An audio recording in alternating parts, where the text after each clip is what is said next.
Hermanos amados, el pastor Pedro Saavedra les saluda. Seguimos adelante en esta serie de Cristo y la Iglesia.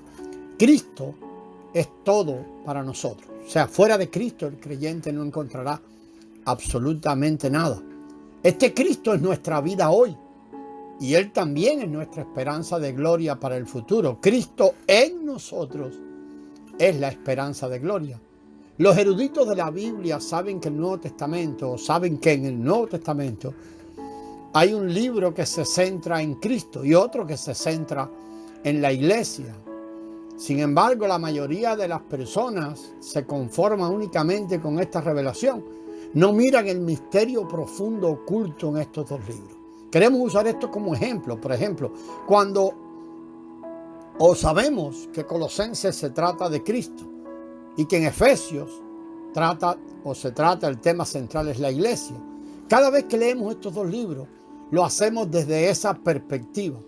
Y eso puede provocar que solo veamos la revelación que está en la superficie. Es por eso que cuando nuestro enfoque es en enseñanzas doctrinales y se toma un creyente tal vez nuevo y se le empieza a enseñar y esto es, y esto es, y esto es. Cuando lee la Escritura muchas veces ha sido mutilado de ver más allá de la superficie de la Escritura. Cuando leemos entonces sujeto a ese tipo de perspectiva que nos han dado, es muy difícil percibir más allá de lo que está en la superficie. Como decíamos en el ejemplo, si usted lee Colosenses, ya le han dicho que trata a Cristo y Efesios a la iglesia, lo vamos a leer sin percibir nada más profundo. La mayoría de los que estudian la Escritura debemos ver que tenemos un problema común. Cuando leemos un libro, vemos y entendemos rápidamente lo que ya sabemos. Esto es una gran verdad. Pero no vemos ni aprendemos lo que desconocemos.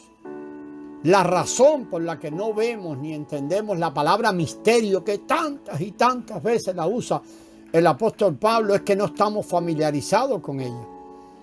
Efesios trata de que la iglesia es el misterio de Cristo, así mencionado textualmente. Pero las personas han leído este libro muchas veces y no han visto que la iglesia es el misterio de Cristo. Por lo contrario, ven que, por ejemplo, al leer Efesios 5, ven que los esposos necesitan amar a sus esposas y que las casadas deben estar sujetas a sus propios maridos. Es sorprendente esto, amado. Las hermanas, por ejemplo, no ven que dice las casadas estén sujetas a sus propios maridos.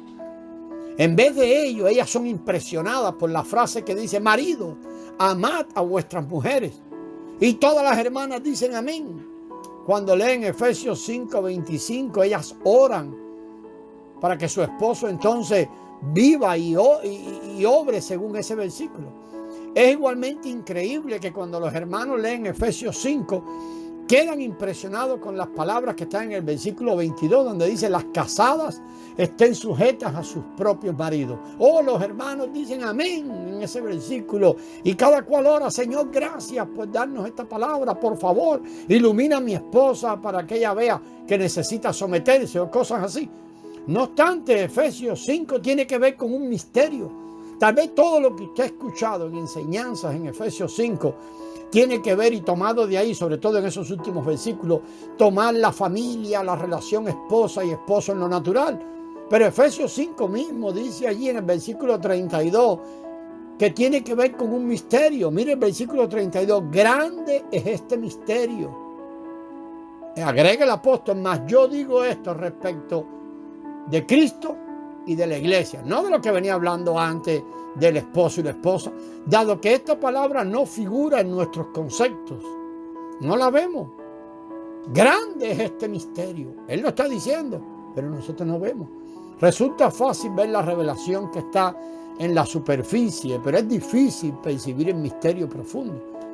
Si el Señor no tiene misericordia de nosotros para darnos un corazón de verdad sincero y la disposición de pagar el precio, pasaríamos nuestra vida entera como cristianos superficiales que solo conocen la revelación hallada en la superficie. La revelación que se halla en la superficie no puede cumplir la intención de Dios. La intención de Dios recae en eso que podemos llamar el misterio profundo. Si el Señor, su intención recae en el misterio profundo. Cerca de 2000 años atrás, el Señor Jesucristo dijo, vengo pronto, Apocalipsis 22:20. Pero Él aún no ha venido. Y esto es evidencia de que su deseo aún no se ha cumplido. Durante los últimos 2000 años han sido salvos millones de personas que aman al Señor. Leen la Escritura y conocen la revelación hallada en la superficie. Pero según la historia de la iglesia, pocos creyentes han visto lo más profundo. Por tanto, el Señor sigue esperando. El Señor no desea que demos más mensajes acerca de revelación hallada en la superficie. Quiere sacarnos de allí. Por tanto, que Él nos ayude, hermano, a estar atentos, a velar y tomemos la decisión de hablar solo a Cristo y por Cristo. De manera general, a los creyentes les agrada el libro de los Salmos. Y no hay nada malo con que nos agrade el libro de los Salmos. Si usted se da cuenta, por ejemplo, muchas publicadoras o agencias que publican, imprimen libros o imprimen Biblia. Cuando se publica el Nuevo Testamento, o hicieron algunas versiones que publicaban el Nuevo Testamento y al final le incluía el libro de los Salmos. Y algunos también ponen hasta el libro de Proverbios, Salmos y Proverbios junto con el Nuevo Testamento. Y ellos saben porque es que eso les gusta mucho a las personas. Tal vez solo piensan en vender o llevar a las personas un producto que les guste. Bueno, da igual. Incluso muchos de los libros cristianos, estoy hablando de los libros que usted puede encontrar en cualquier librería, se enfocan o tienen que ver con principios de ética y moralidad. Se enfocan en el comportamiento externo. Es como enfatizando la manera en que podemos agradar al Eterno y entonces disfrutar de sus favores o bendiciones. O destacando las maneras de mejorar lo que Dios ha desechado. O lo que es lo mismo decir que tratar de arreglar una creación terminada que el Padre ya le puso fin en la cruz. Entonces Él nos ha mostrado que esa relación no cuenta más. Pero lo que vemos y lo que leemos no tiene que ver con eso. En el propósito divino, la generación adámica está terminada. Hay una nueva creación para cumplir el propósito de Dios. Es difícil ver este misterio mostrado en libros. Sabemos que algunos piensan o tal vez digan que un maestro de la Biblia comete un error al no hablar de ética o de moralidad y enfatizar el comportamiento externo. Eso es lo que en realidad nos ayudará a tener una sociedad que viva según los principios cristianos o una sociedad llena de creyentes que al mismo tiempo modelen el carácter de Jesús. Sin embargo, lo que nosotros vemos en la Escritura, pues debajo, más profundo, hay un entendimiento erróneo en la moralidad. Por ejemplo, el amor es la máxima expresión de la moralidad. El amor tal vez podríamos decir que es la primera virtud, pero la Escritura nos deja claro en 1 de Juan 4:8 que Dios es amor. Por tanto, la verdadera moralidad es Dios mismo abundando en nosotros. El hombre tiene valores morales porque está hecho a la imagen de Dios, según Génesis 1:26. Dios es amor y el amor es la imagen de Dios. De hecho, toda virtud no es sino Dios mismo. Sin Dios, todas las virtudes son como una cáscara sin contenido. Solamente Dios es la realidad de la moralidad. Si una persona no es salva, si no tiene a Cristo como su contenido, su conciencia carece de un verdadero contenido. Está vacía y no puede desarrollarse, no tiene la nueva creación que es la encargada de cumplir el propósito divino. Y allí es donde debería estar dirigida nuestra atención. En Colosenses 1:25, el apóstol Pablo nos deja ver y dice de él mismo: fui hecho ministro según la administración, otra versión dice, o según la mayordomía de Dios que me fue dada para con vosotros, para que anuncie cumplidamente, esa otra versión dice, o para completar la palabra de Dios.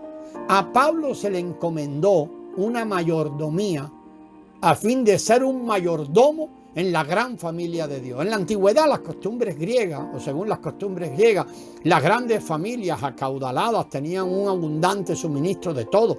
Tenían un suministro de alimentos, de vestidos, de todas sus necesidades diarias. Por tanto, el amo de la casa designaba un mayordomo para que manejara y distribuyera los suministros. Pablo dijo que él recibió la gracia de ser un mayordomo que distribuía las riquezas. Era un mayordomo de las riquezas de Cristo. Por eso cuando escribe a los Efesios, en Efesios 3:8, él dice que siendo el más pequeño de todos, aún se le ha encomendado que anuncie el evangelio de las inescrutables riquezas de Cristo. Oh, amado, esto es un misterio. Pablo se ve a sí mismo y sabe del llamado de ser un mayordomo para anunciar las riquezas de Cristo. El contenido de este misterio es ese, las riquezas de Cristo. A Pablo se le encomendaron esas riquezas y él escribió sobre ellas para completar la palabra de Dios, la revelación de Dios. Cuando vamos a la Escritura y leemos esas cartas del apóstol Pablo, las riquezas de Cristo deben saltar allí como misterio. Este misterio que había sido oculto desde los siglos, desde las generaciones, pero que ahora se ha manifestado. Es Cristo en nosotros, la esperanza de gloria. De eso habla Colosenses 1, 26, 27. El misterio oculto es Cristo en nosotros, la esperanza de gloria. ¿Qué tal si al encontrarnos unos a los otros, amados, por la mañana, pudiéramos decir, Cristo en ti? Lejos de tanto buenos días, pero bueno, no estamos queriendo decir que una cosa está mal ni nada. Un hermano no debería esperar que su cónyuge le ame. Y hoy todos queremos ser amados y toda esa historia. Pero hermano, lo que deberíamos poner nuestra atención es Cristo en cada uno, en los cónyuges. Allí debe estar la atención. Los padres se ponen muy contentos cuando sus hijos son obedientes y a todo está bien en la escuela y todas esas cosas. Sin embargo, los padres deberíamos enfocar a nuestros hijos en, hijo, Cristo en ti es la esperanza de gloria. Deberíamos hablar sobre Cristo hasta que estemos desquiciadamente embelesados con Cristo. Debemos decir, aleluya, alabado sea el Señor, Cristo está en nosotros. Escuchamos testimonio del hermano Ralph Neighbor, muchos los conocen, de la cantidad de problemas en congregaciones, cuando él tomó una costumbre de saludar en las congregaciones cuando hacía conferencia o mensaje y decía, el Cristo que vive en mí, saluda al Cristo que está en ti. Amado, no conocemos mucho de este misterio. Mientras andamos, cuando hablemos unos con otros, con los vecinos o en el trabajo, debiéramos alejarnos de la palabrería vana a nivel de la tierra. ¿Qué? Hablar del clima o política o deporte. Hablar solo de arriba, de la palabra del Señor, la cual es Cristo. Necesitamos pedirle al Señor que tenga misericordia de nosotros y cambie nuestros conceptos, nuestros sentimientos, de modo que cada vez más nos alejemos del polvo y de hablar vanidad. Lo que necesitamos es el hablar de Cristo, hablar a Cristo y de que Cristo en nosotros es la esperanza de gloria y ser enfocados y enfocados y enfocados allí.